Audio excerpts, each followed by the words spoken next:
la lectura que hay que hacer de la elección de ayer en la ciudad de Resistencia y en toda la provincia del Chaco, lo que termina haciendo es convalidar algo que se visualizaba un poco antes de la elección, ¿no? Iba a ser una elección polarizada, que el gobierno provincial se plebiscitaba y que la gente tenía que tomar una decisión respecto a validar el rumbo que vienen llevando los acontecimientos en esa provincia o eventualmente rechazarlo.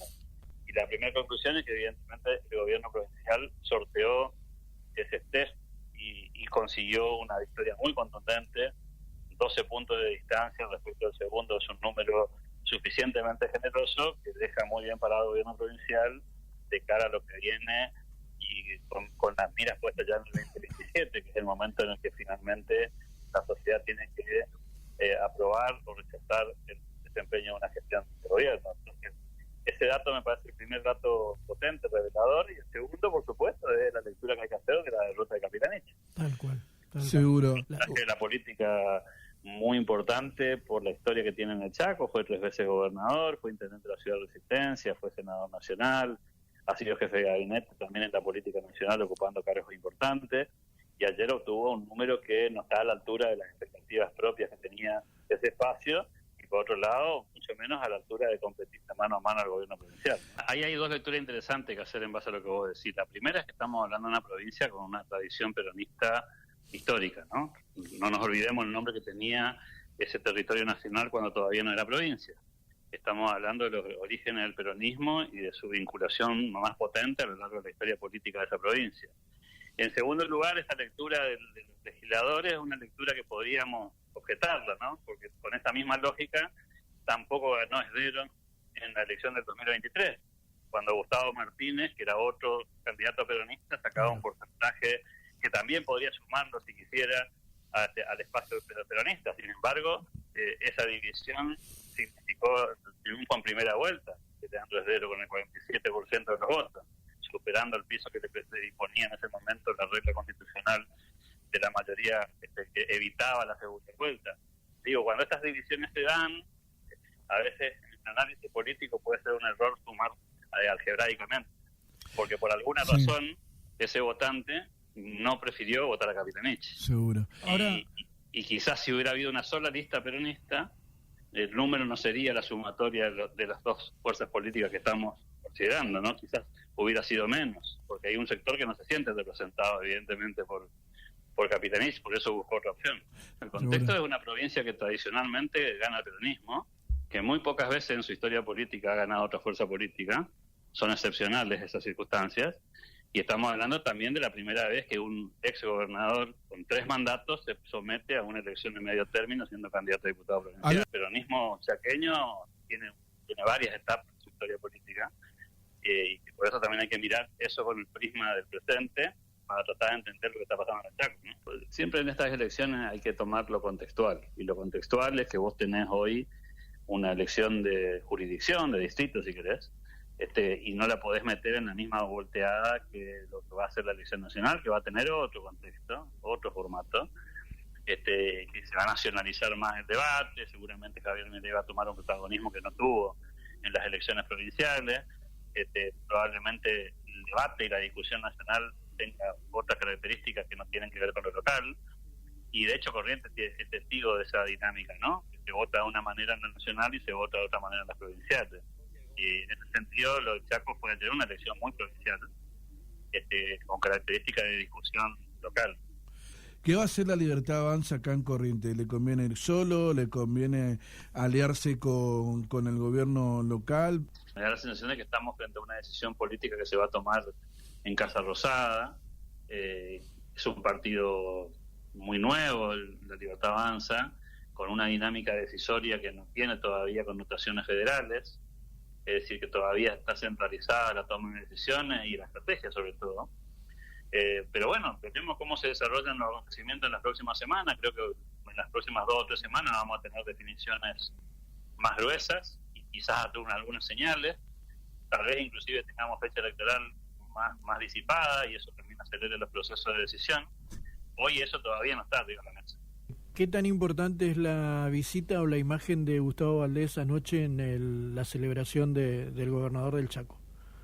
Previsible por un lado, porque se sabe del vínculo de ambos gobernadores, tienen una relación personal y partidaria de muchos años. No es una novedad que Gustavo Valdés ha apoyado la candidatura de Leandro Heredo en el 2023 y lo ha respaldado, y eso por supuesto hace que también frente a un triunfo de un amigo haya participado del festejo. Es absolutamente predecible, lógico, y tiene un sentido partidario innegable. No puede ser una sorpresa para nada, ni hay que hacer lecturas retorcidas, porque eso tiene que ver con un vínculo previo, que sea la elección de Corrientes o el vínculo con el gobierno nacional. Después, por supuesto, cada uno puede hacer lecturas secundarias, pero me parece que ahí hay un vínculo personal muy fuerte desde el previo, ¿no? Yo creo que el gobierno nacional tiene una agenda propia, que está muy enfocada en las reformas nacionales, muy enfocada en la geopolítica también, y creo que todavía no están trabajando una agenda, si se quiere, territorial, por poner un título que le gusta a la jerga política, ¿no? Creo sí que estas aproximaciones electorales son una especie de primer indicio, pero todavía no ha llegado el tiempo para el gobierno nacional de hacer aterrizajes muy potentes en los distritos, y ni siquiera en las agendas de reforma, ¿no? Pero por eso creo que todavía estamos con un timing diferente en la lectura que se hace en las provincias respecto de Nación. ¿Qué le conviene a la Libertad Avanza hoy? ¿Ir solo, ir aliados? ¿Aliados con quién? ¿Con el gobierno? ¿Uno cree que Mira, sí? yo creo que la respuesta a tu pregunta depende mucho de lo que quieran hacer respecto a las políticas públicas. Si la decisión es llevar una agenda liberal de reformas que tengan que ver con achicar el gasto público, privatizar empresas, desguazar el esquema de contrataciones que tiene la provincia actualmente, bueno, va a ser poco relevante si se va con el gobierno provincial o si se va en contra del gobierno provincial. Me parece que la gran discusión que está pendiente de Corrientes es la agenda de reformas. Y eso no tiene que ver con la elección, tiene que ver con la propuesta.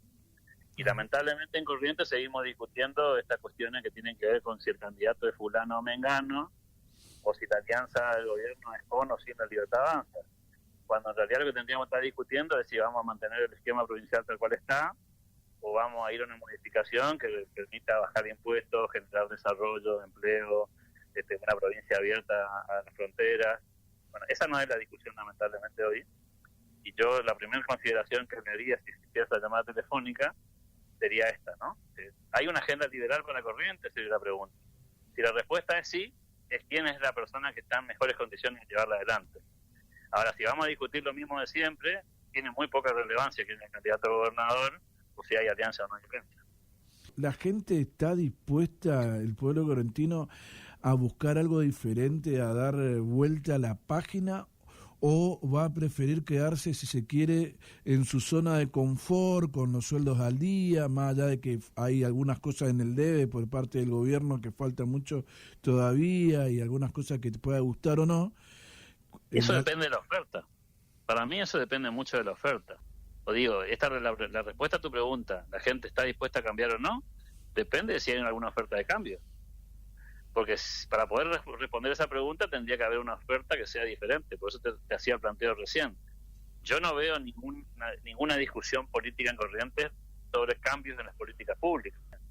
Si las propuestas que llegan a las urnas en las próximas elecciones son todas iguales, la verdad que no.